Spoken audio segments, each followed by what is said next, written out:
Hello बच्चों, कैसे हो आप सब।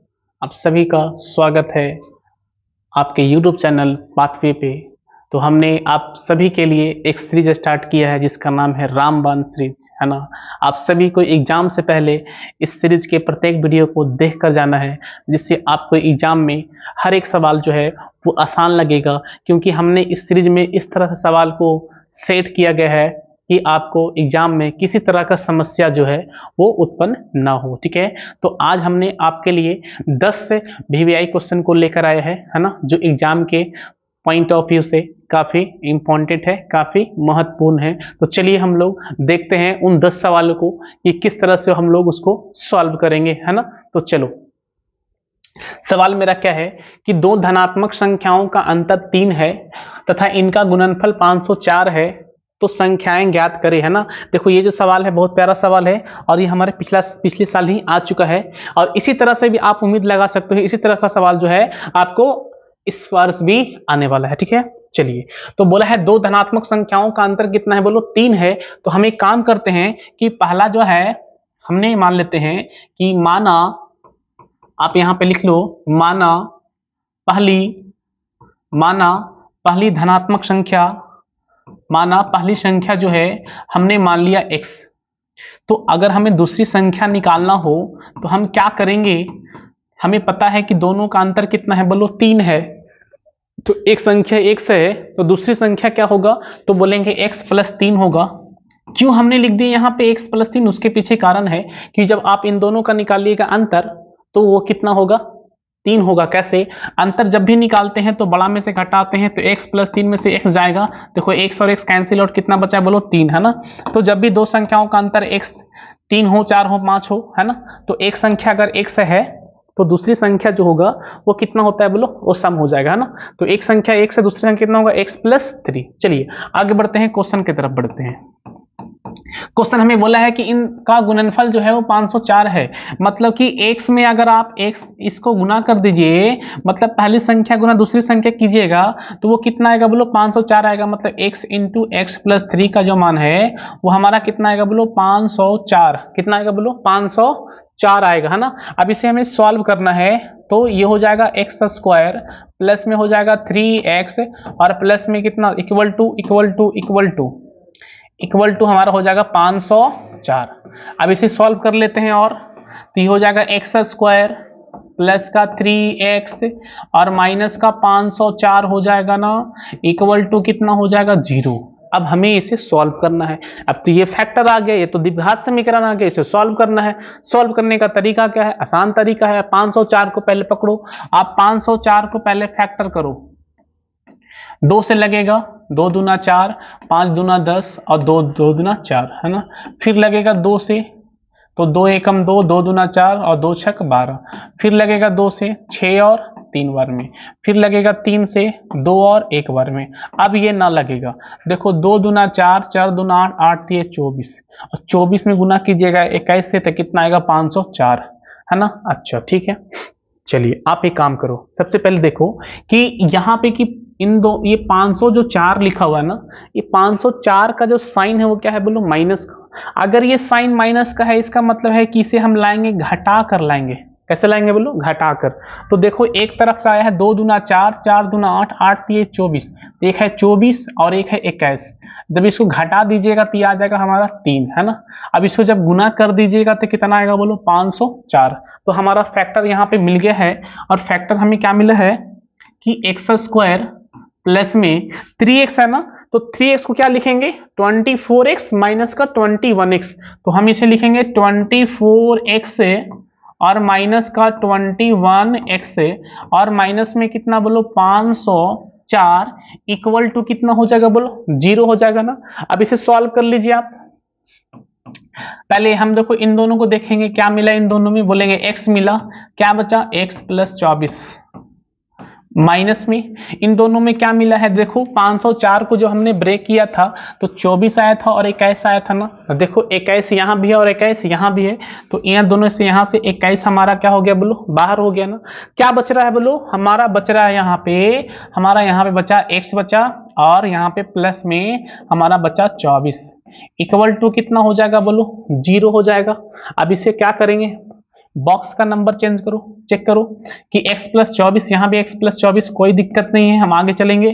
तो x प्लस 24 हो जाएगा हमारा पहले, x प्लस 24, और बताइए क्या x माइनस 21 हो जाएगा इक्वल टू 0। अब देखो इन दोनों का जो गुणनफल है वो 0 है, इसका क्या मतलब होता है, इसका मतलब है कि या तो ये 0 हो या तो फिर ये 0 हो। तो इसका मतलब ये हो गया कि x प्लस 24 जो है इसको हम 0 करेंगे तो x का मान कितना आएगा बोलो, माइनस का 24, माइनस का कितना बोलो 24। ठीक है, अब दूसरा देखेंगे कि x माइनस 21 जो है वो कितना हो जाएगा बोलो 0, तो x कितना आएगा बोलो 21 आ जाएगा। तो हमारा x का दो वैल्यू आया है, माइनस का 24 और प्लस का 21। अब देखो x जो है वो क्या आ गया बोलो माइनस का 24, और हम बात कर रहे हैं दो धनात्मक संख्या का, ये तो ऋणात्मक संख्या है और ऋणात्मक संख्या है, इसका मतलब ये असंभव है, ये हो जाएगा हमारा असंभव। तो हम यहां से लिखेंगे कि ये क्या है बोलो असंभव है, इसका मतलब हमारा ये आंसर ना होगा। क्या बचेगा हमारा x बराबर 21, x बराबर कितना बोलो, x बराबर हमारा 21 हो जाएगा। तो हमसे पूछा है संख्याएं ज्ञात करें, तो हम संख्या तो निकाल सकते हैं। तो हमने पहली संख्या क्या माना था बोलो, हमने पहली संख्या जो माना था वो हमने x माना था और x का मान हमने निकाल लिया है कितना बोलो 21। और दूसरी संख्या जो है हमने क्या माना है, दूसरी संख्या जो है हमने माना है x प्लस 3, और हमारा x कितना है बोलो 21, और प्लस में 3 करेंगे तो हमारा आ जाएगा 24। तो हमने दोनों संख्याएं निकाल लिया, पहली और दूसरी। तो पहली संख्या कितना भाई, पहली संख्या x है और दूसरी संख्या कितना, दूसरी संख्या जो है हमारा 24 है। ठीक है ना, तो ये था हमारा क्वेश्चन नंबर 1। अब क्वेश्चन नंबर 2 की तरफ चलेंगे। तो क्वेश्चन नंबर 2 क्या है, द्विघात समीकरण 2x square minus 4x plus 3 बराबर 0 के विवेचक ज्ञात करें और मूलों की प्रकृति भी बताएं, है ना। ये सवाल पिछले साल का है। आपको निकालना है विवेचक मतलब कि d, और फिर आपको निकालना है प्रकृति। तो ध्यान देना बोर्ड पे कैसे इसको बनाएगा। ये है 2x स्क्वायर माइनस का 4x है और प्लस का 3 है और इक्वल टू कितना है बोलो 0 है ना। अब जरा ध्यान दीजिए यहाँ पे कि हमें क्या निकालना है, हमें निकालना है विवेचक। तो हमें a b और c चाहिए। तो a हमें लिखेंगे, a क्या होता है x स्क्वायर का गुणांक जो कि 2 है, और b क्या होता है, जो b जो होता है वो होता है x का गुणांक जो कि कितना है बोलो माइनस का 4 है, ये तो माइनस का 4 हो गया। और c क्या होता है, कोई नंबर होता है, और ये नंबर हमारा यहाँ पे कितना है बोलो 3 है, कितना है बोलो 3 है। ठीक है ना, चलिए अब हमें विवेचक निकालना है, मतलब कि हमें d निकालना है, और d क्या होता है, b स्क्वायर होता है माइनस का 4ac। क्या आपको पता है कि b का वैल्यू कितना है, बोलेंगे हाँ हमें पता है माइनस का 4 है, तो माइनस का 4 इंटू 4 हो जाएगा, a का मान कितना है 2 और c का मान कितना होगा बोलो 3 हो जाएगा। अब इसे हमें सॉल्व कर देना है। आप बताओ कि माइनस 4 का स्क्वायर कीजिएगा 16 आ जाएगा, और ये माइनस हो जाएगा 4 दूना 8, 8 तिये की 24, ये आ गया हमारे माइनस का 24।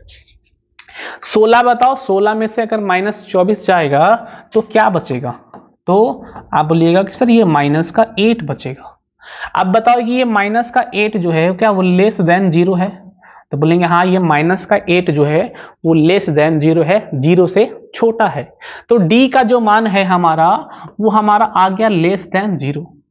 अब d का मान हमारा लेस देन 0 है, तो हमने विवेचक तो निकाल लिया कि विवेचक जो है वो माइनस का 8 है जो कि लेस देन 0 है।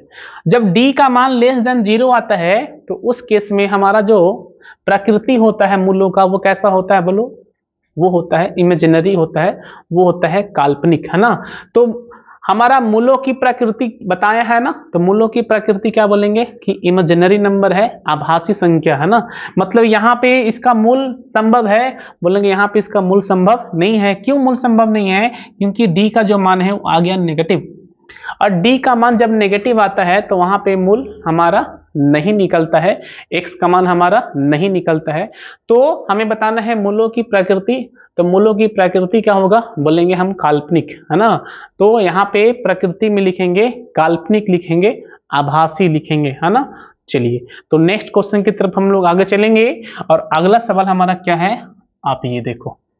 अब चलो, अब जो है सवाल आपका वो आएगा आपका एपी से आएगा, अरिथमेटिक प्रोग्रेशन से आएगा। ये काफी आसान सवाल हमें दिया हुआ है, 21, 18, 15 इस तरह से ये सीक्वेंस आगे की ओर जाते चल रहा है ना, तो हमसे पूछा है कि माइनस का 81 कौन सा पद है ना। चलिए, तो तुम्हारे पास क्या है, 21 है, फिर है 18 है, और फिर क्या है 15 है, और इस तरह से ये सीक्वेंस जो है वो आगे की ओर जा रहा है ना। तो आपसे पूछा गया है कि बताइए कि जो माइनस का 81 जो है वो कहाँ पे प्राप्त होगा, कहाँ पे हमें मिलेगा। तो ऐसा है कि हमें पता नहीं है कि वो माइनस का 81 हमें कहाँ पे मिलेगा, तो हम मान लेते हैं कि जो माइनस का 81 है वो nवां पद है। तो माना nवां पद हम यहां से लिख देते हैं कि माना nवां पद जो है वो हमारा है माइनस का 81। हमने मान लिया, हमें नहीं पता था कि वो कौन सा पद था, हमने मान लिया कि वो nवां पद जो है वो माइनस का 81 है। अब जरा ध्यान दीजिए, अब बताओ इस एपी का फर्स्ट टर्म कितना है, तो बोलेंगे इस एपी का जो फर्स्ट टर्म है वो हमारा 21 है। कितना है बोलो, 21 है।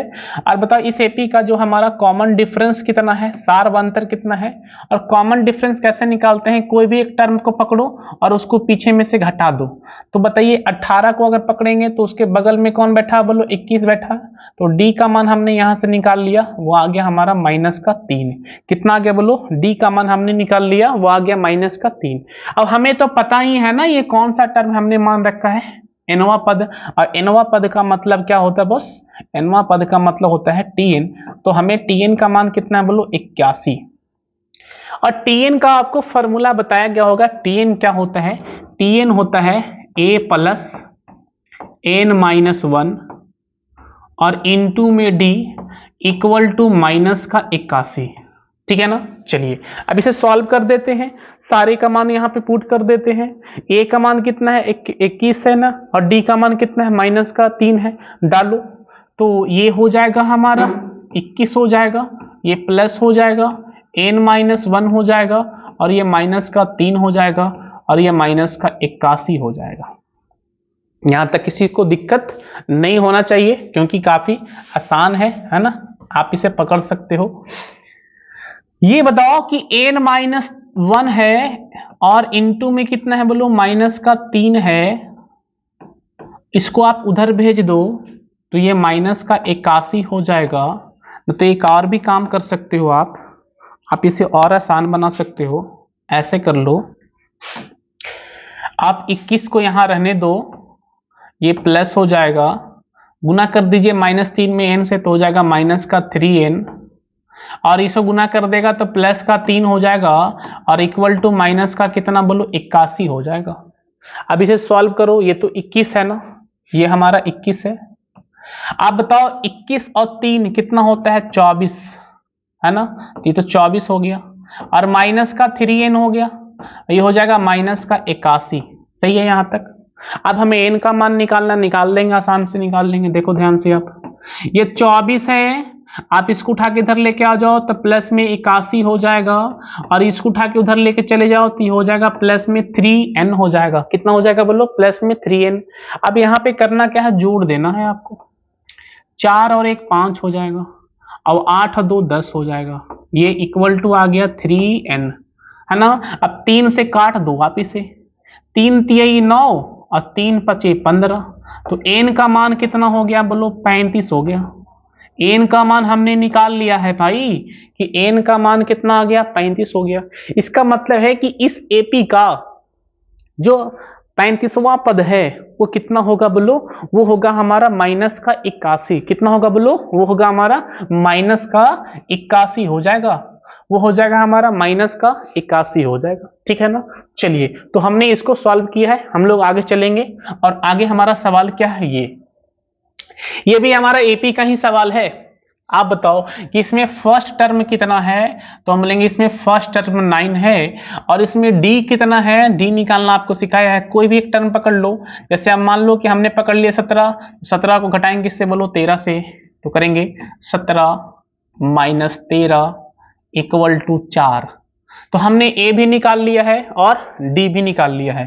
तो ए का मान कितना है बोलो, ए का मान है 9, ए का जो मान है हमारा कितना है बोलो, 9 है, और डी का मान कितना है, 4 है।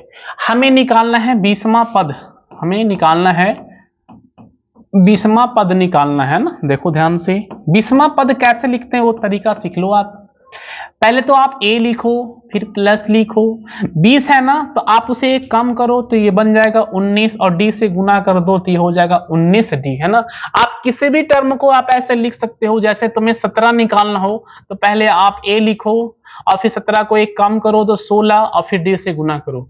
जैसे मान लो आपको 21 निकालना है तो पहले a लिखो, फिर 21 को एक कम करो तो 20 हो जाएगा, और इनटू में कितना बोलो, d हो जाएगा, ठीक है ना। चलिए आगे देखेंगे।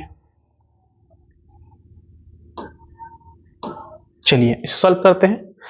ये 20 वाला हमें निकालना था ना। चलो a का मान कितना है, 9 है, प्लस ये 19 हो गया। बताओ d का मान कितना है, 4 है। ये हो जाएगा 9, ये हो जाएगा प्लस 4 से गुना कर दीजिए, 4 नमा 36 हो जाएगा।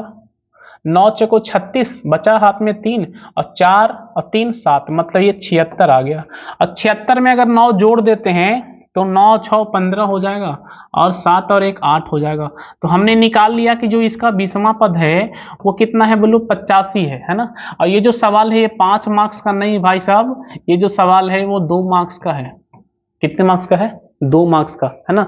आपको हर सवाल को 5 मार्क्स का नहीं समझना है, सवाल अगर आसान है तो 2 मार्क्स का ही होगा वो, ठीक है ना। चलिए इस सवाल को जब देखिए ध्यान से कि एक समांतर श्रेणी का चौथा पद कितना है बोलो, 11 है, और पांचवा, अच्छा चौथा पद 11 है, इसके पांचवें तथा सातवें पदों का योग 34 है, तो सार्वंतर ज्ञात कीजिए। ये भी आसान सवाल है, 2020 का सवाल है, 2020 में इसे पूछा गया था।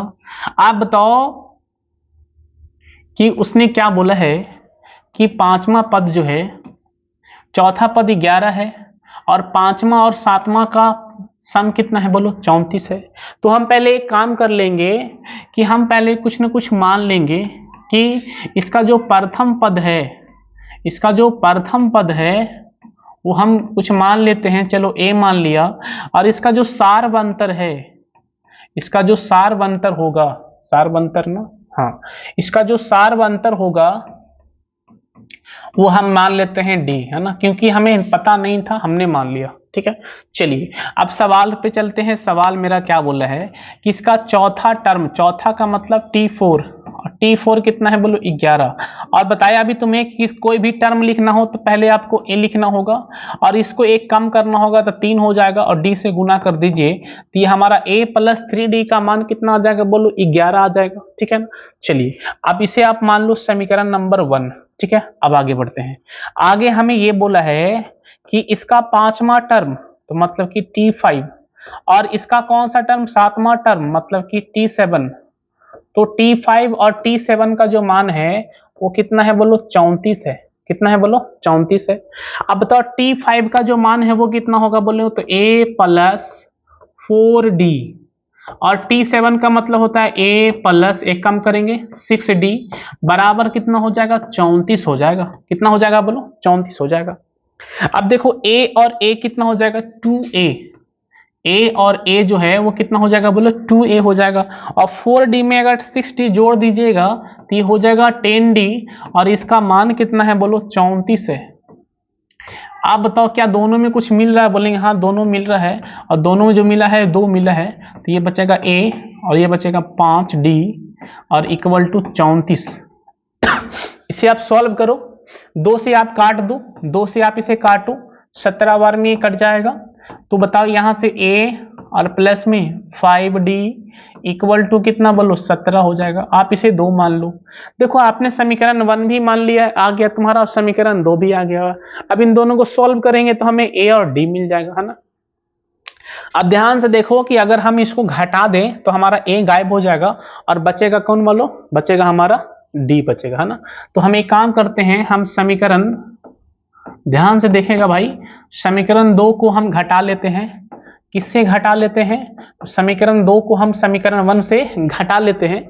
जब समीकरण 2 को समीकरण 1 से घटाइएगा तो 2 है क्या, 2 जो है वो a प्लस 5d है इक्वल टू 17 है, और समीकरण 1 क्या है, a plus 3d equal to 11 है ना, सही लिखे ना। हाँ, तो अब इसे में घटाना है तो साइन को चेंज करना होगा, तो साइन को हमने चेंज कर दिया। देखो a और a कैंसिल आउट हो जाएगा, 5 में से 3 गया बोलो, 2 बचेगा, और बताइए कि 17 में से 11 गया, कितना बचेगा? 6 बचेगा। ये 2 से कटेगा 3 बार में, तो चलो लो हमने यहाँ से डी का मान कितना निकाल लिया? बोलो 3 निकाल लिया। डी का मान हमने कितना निकाल लिया? बोलो 3 निकाल लिया।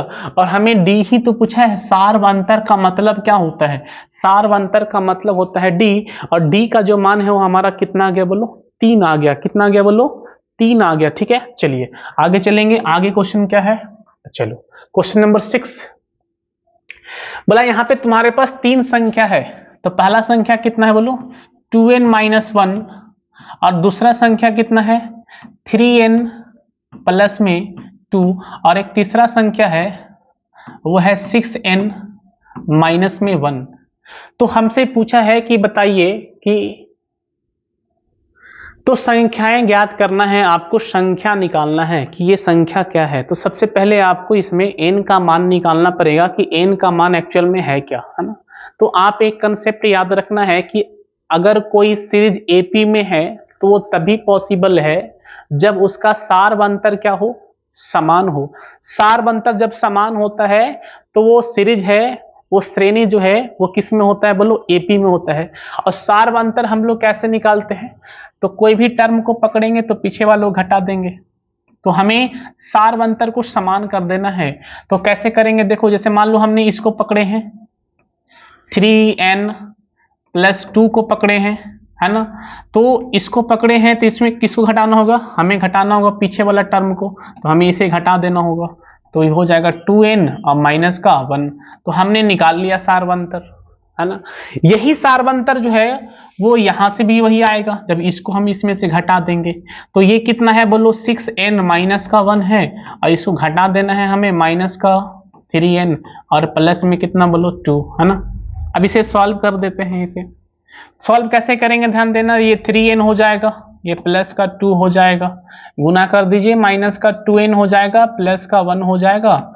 यहां से सॉल्व कैसे करेगा? 6n माइनस का 1 और माइनस का 3n और माइनस का कितना? बोलो 2। अब इसे सॉल्व कर दो आप दोनों तरफ से। क्या करें? देखो 3n में से 2n जाएगा तो n बचेगा, n 2 और 1 कितना हो जाएगा? 3 हो जाएगा। चलिए अब यहाँ पे देखो 6 में से 3 गया, 3 बचेगा। अच्छा, और देखो -1 -2 माइनस का 3 बचेगा। अब इसे और सॉल्व कर देते हैं। कैसे करेंगे जरा ध्यान देना। ये 3 को रहने दो, इस 3 को उठा के इधर लेके आ जाओ तो प्लस में 3 हो जाएगा।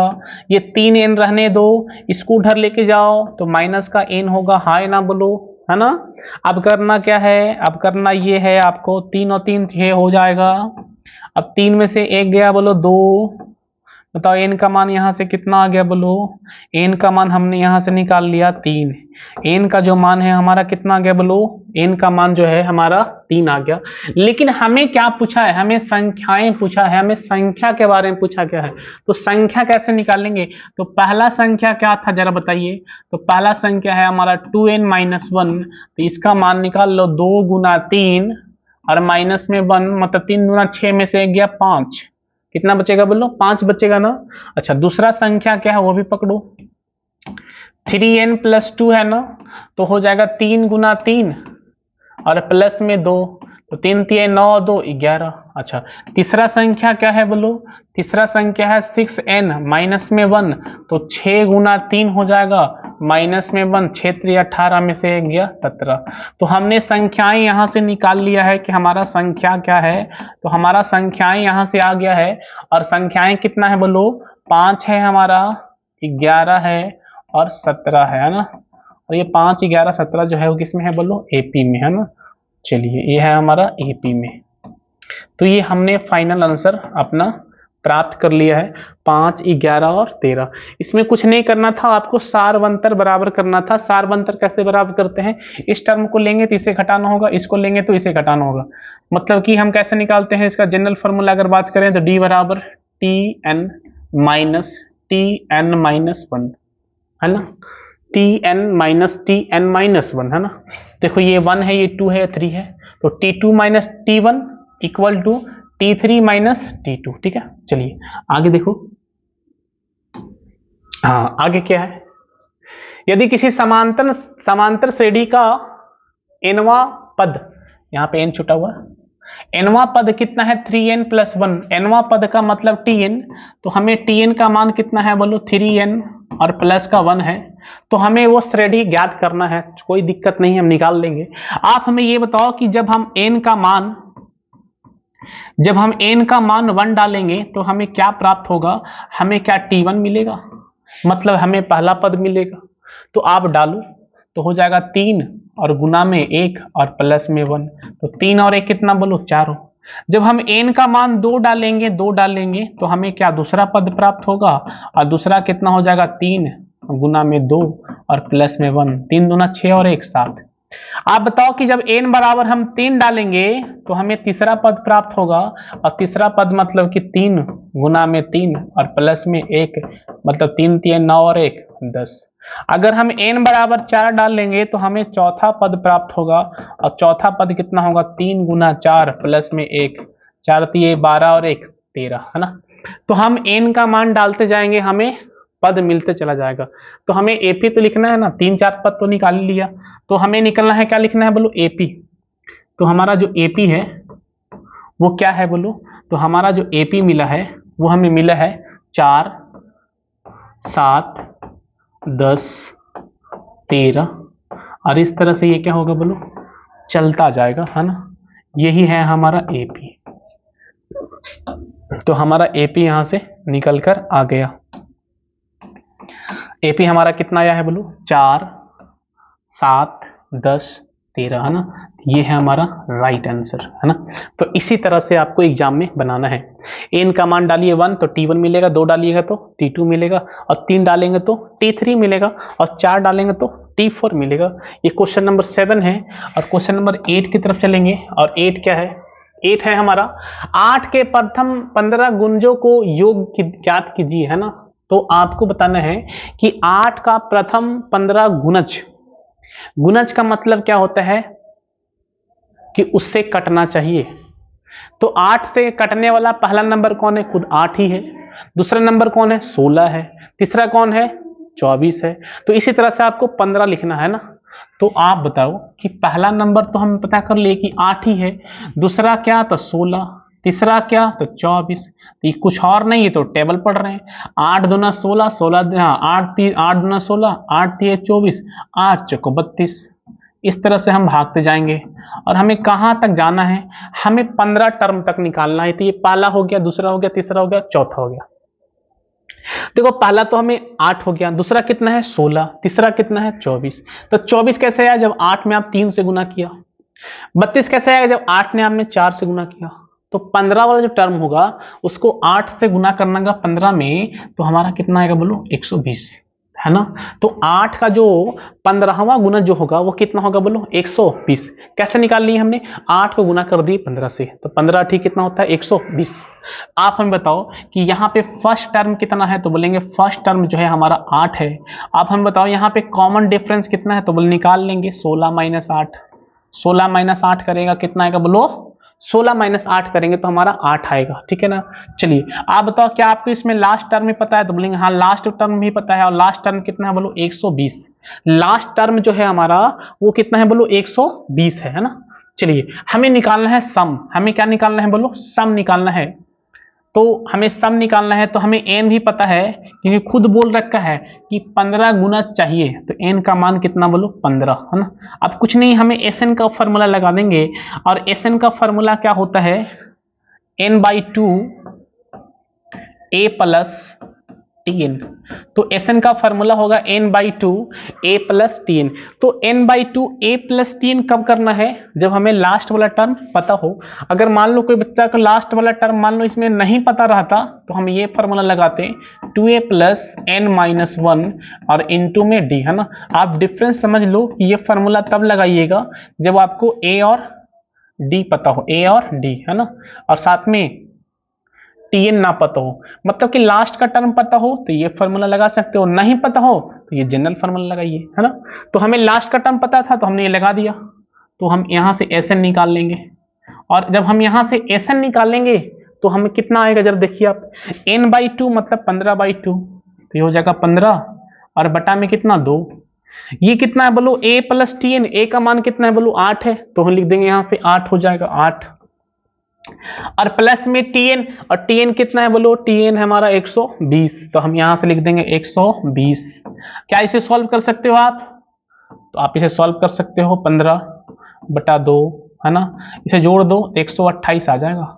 2 से इसे काट सकते हो आप इसे 6 बार में और 4 बार में, तो हमारा आ गया 15 गुना 64, हमारा आ गया 15 गुना 64। गुना कर लेते हैं, 15 में 4 से गुना करेंगे, 15 चौको 60 हो जाएगा, हाथ में बचेगा 6। 15 में 6 बार 6 से गुना करेंगे, 15 छक्का 90 और 6 96, तो हमारा यहाँ से आ गया 960। तो हमने यहाँ पे एसएन निकाल लिया है, और एसएन हमारा कितना है बोलो, 960 आ गया। कितना आ गया बोलो, 960 आ गया। फिर से मिला लो, 15 चौको 60, हाथ में बचा 6, 15 छक्का 90 और 6 96, 960। कोई दिक्कत नहीं, सही आंसर है 960। ठीक है, चलिए आगे चलते हैं। और आगे क्वेश्चन क्या है, ये रहा। ये क्वेश्चन क्या है कि हमें ए का मान भी दिया है, डी का मान भी दिया है, एन का मान भी दिया है। एन मतलब वही टीएन, हमें टीएन का मान भी दिया है, और हमसे क्या पूछा है, एस पूछा। तो अभी हाँ, हमसे पूछा है एन पूछा, क्या पूछा बोलो, एन पूछा है और एस पूछा है ना। तो चलिए ध्यान देना कि ए का मान कितना है, जरा बताइए। ए का मान है 5, और डी का मान कितना है, और डी का मान है हमारा 3।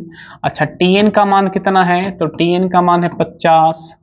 हमसे क्या पूछा है, एन का मान, और क्या पूछा है, एस एन का मान। तो हमें इन दोनों का मान निकाल लेना है, ठीक है ना। चलिए, तो कैसे निकालेंगे, सबसे पहले आप टीएन को पकड़ो। टीएन क्या होता है, टीएन होता है a plus n minus 1 into d, है ना। टीएन क्या होता है, a plus n minus 1 into d. क्या आप बताओ कि आपको टीएन पता है, बोलेंगे हाँ पता है। कितना बोलो, 50। क्या आपको ए पता है, बोले हाँ। ए कितना है बोलो, 5। ये 5 हो गया, ये प्लस हो गया एन माइनस 1, क्योंकि हमें एन ही पता करना है। डी कितना है बोलो, 3। अब इसे सॉल्व कर लो। सॉल्व कैसे करेंगे, ध्यान दीजिएगा। ये 50 से माइनस का 5 हो जाएगा, ये 3n हो जाएगा, माइनस का 3 हो जाएगा, सही है ना। अब इसे सॉल्व कर लीजिए आप। 50 में से 5 गया, कितना बचा बताओ जरा भाई, 45 बचा ना। ये हो जाएगा 3n माइनस का 3, है ना।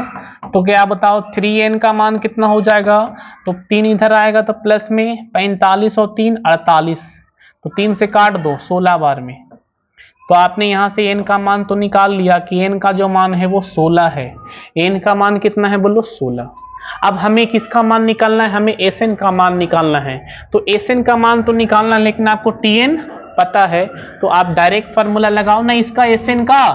Sn का फार्मूला क्या होता है, n/2 a plus Tn, n/2 a plus Tn।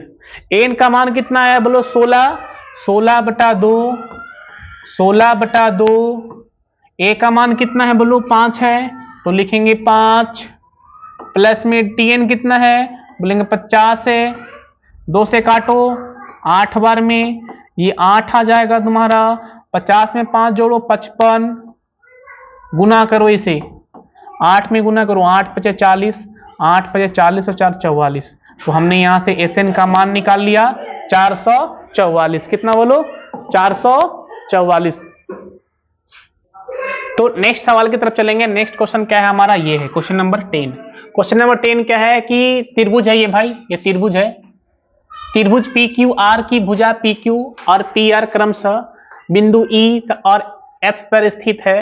तो पी का मान 4 सेंटीमीटर, क्यू के मान 4.5 सेंटीमीटर, पी एफ का मान 8 सेंटीमीटर, आर एफ का मान कितना है बोलो, 9 सेंटीमीटर। तो सिद्ध करना है कि ये दोनों लाइन कैसा है बोलो, पैरेलल है। कैसा है बोलो, ये तो पैरेलल है ना। तो हमें सबसे पहले क्या बनाना होगा, सबसे पहले हमें बनाना होगा एक ट्रायंगल। तो सबसे पहले हम एक ट्रायंगल बना लेते हैं। तो चलो हमने यहाँ पे एक ट्रायंगल बना लिया, ये हमारा बन गया एक ट्रायंगल, है ना। चलिए अब ट्रायंगल में हमें 2 पॉइंट और लेना है। अब वो 2 पॉइंट कौन सा था, वो 2 पॉइंट हमारा लेना है ई और एफ। तो उन दोनों को मिलाएंगे तो हमें एक पॉइंट बनेगा, एक रेखा, ठीक है। अब हमें सारे पॉइंट को दिखाते हैं। हमारे पास त्रिभुज कौन सा है बोलो, हमारे पास त्रिभुज है पी क्यू आर। हमारे पास त्रिभुज है पी क्यू और आर। अच्छा, पी क्यू और पी आर, देखो ये है हमारा पी क्यू और ये है हमारा पी आर। ये बिंदु ई और एफ पर स्थित है ना। पी क्यू और पी आर क्रम, हाँ पी क्यू और पी आर पर क्रमशः बिंदु है 2 ई और एफ, है ना। पी क्यू पर कौन सा बिंदु है, पी क्यू पर हमारा एक बिंदु है ए, पी क्यू पर हमारा ई है और पी आर पे क्या है बोलो हमारा एफ है ना। और हमें मान भी दिया हुआ है कि पी का मान कितना है 4 सेंटीमीटर, ये 4 सेंटीमीटर है। अच्छा क्यू ई का मान कितना है देखो, या क्यू ई का मान कितना है 4.5, ये 4.5 हमें दिया है, ये 4.5 सेंटीमीटर, चलो ठीक है ना। पीएफ का मान कितना है 8 सेंटीमीटर, तो ये 8 सेंटीमीटर दिया है, 8 सेंटीमीटर। अच्छा आर एफ कहाँ गया, आर एफ का मान कितना है देखो, ये 9 सेंटीमीटर है, ये 9 सेंटीमीटर है, तो ये 9 दिया गया है ना। हमें क्या पूछा है, हमें बोला है कि हमें प्रूफ करके बताइए कि ये दोनों कैसा है बोलो, पैरेलल है ना। तो चलो प्रूफ कर लेते हैं, आसान है देखो तरीका से। सबसे पहले आप बताओ कि हम रेशियो निकालते हैं, हम रेशियो किसका निकालते हैं, हम रेशियो निकालते हैं, हम रेशियो निकाल लेते हैं पीई, हम निकालेंगे रेशियो पी बटा ई क्यू। आप बताओ कि पीई बटा ई क्यू का रेशियो कितना आएगा, तो आप बोलिएगा पी की का मान जो है वो 4 है और ई क्यू का मान 4.5 है। अब इसे सॉल्व तो कर देना है, इस पॉइंट को उड़ा दीजिएगा तो यहाँ से आ जाएगा आपका 10, है ना। तो आप देखो यहाँ से कि ये हो जाएगा 40 और ये हो जाएगा 45, और 40 और 45 आप कट जाएगा 5 से, ये 5 से 8 बार में और ये 5 से 9 बार में। तो हमने इसका मान निकाल लिया है कि इसका जो अनुपात है वो कितना है बोलो, इसका जो अनुपात है वो 8/9 है। अच्छा एक काम कर लो कि आप यहाँ से पी एफ भी निकाल ही लो, पी एफ बटा एफ आर निकाल लो, ये क्या हो जाएगा, तो ये हो जाएगा हमारा पी एफ कितना है बोलो 8 है और एफ आर कितना है 9 है। देखो ये भी 8/9 है, ये भी 8/9 है, तो हम यहाँ पे लिखेंगे कि चूंकि पीई बटा ई क्यू ये किसके बराबर आ गया हमारा, पी एफ बटा एफ आर। अब देखो कि ये दोनों जो है अनुपात आपस में क्या है बोलो, बराबर है। जब ये दोनों अनुपात आपस में बराबर होता है तब ये दोनों लाइन जो है वो पैरेलल होता है। अब हम ऐसा क्यों बोल दिए पैरेलल होता है, तो हम यहाँ पे लिखेंगे थेल्स प्रमेय का विलोम, है ना। तो हम यहाँ पे लिखेंगे थेल्स, हम यहाँ पे लिखेंगे थेल्स प्रमेय, थेल्स प्रमेय के विलोम से, थेल्स प्रमेय के विलोम से जो EQ है वो पैरेलल होगा QR के, एक मिनट, EF जो है वो पैरेलल होगा QR का, है ना। EF जो है वो पैरेलल होगा किसका बोलो, QR का, ये हमारा जो होगा वो पैरेलल हो जाएगा, है ना। तो ये काफी आसान सवाल दिया था, 2014 का ये सवाल है कि हमें EF जो है वो किसके पैरेलल करना था, QR के पैरेलल करना था। तो हमें कुछ नहीं करना है, पहले हम PE और EQ का अनुपात निकाल लेंगे और फिर हम PF और FR का अनुपात निकाल लेंगे। अब जैसे देखें कि ये दोनों ही अनुपात आपस में क्या है बोलो, बराबर है, इसका मतलब है कि ये दोनों ही लाइन आपस में क्या होगा बोलो, समांतर होगा। क्यों समांतर होगा, क्यों समांतर होगा, क्योंकि हम यहाँ पे कंडीशन लिखेंगे कि थेल्स प्रमेय के विलोम से। थेल्स प्रमेय का विलोम यही कहता है कि अगर इन दोनों का अनुपात अगर इक्वल है तो ये दोनों रेखा है ना आपस में क्या होगा बोलो, आपस में ये समांतर होगा, है ना। तो चलो हम लोग आज क्वेश्चन नंबर 10 तक किए हैं और हम लोग फिर अगले वीडियो में इसको और आगे बढ़ाएंगे, है ना। साइंस की तरफ ही हम लोग चलेंगे, है ना। एग्जाम से पहले साइंस पे भी आपको लाएंगे वीडियो, है ना, कि जैसे आपको मैथ के साथ साथ साइंस में भी आपको प्रॉब्लम नहीं होना चाहिए, ठीक है। तो साइंस में भी इसी तरह का सवाल हम आपके लिए लेकर आएंगे जो एग्जाम के दृष्टिकोण से काफी ज्यादा जो है वो VVI होगा। इसको देखने के बाद आपको एक भी सवाल आपको साइंस में भी न छूटने वाला है, ये मेरा आपसे गारंटी है, ठीक है। तो आपको सारे को यही कहानी फिर से एक बार बता दे रहे हैं कि आपको अगर आप ये वीडियो देखे हैं और इसके साथ साथ अगर आप पिछले वाला ना देखे हैं तो सबसे पहले आप जाके वो सारे वीडियो को देख के जाओ। एक वीडियो देखने से आपका कोई काम बनने वाला नहीं है, आपको इस सीरीज के प्रत्येक वीडियो को देखना है, तभी आपको जाके एग्जाम में पूरी सफलता मिलेगा। चलिए इसके लिए आपको बेस्ट ऑफ लक।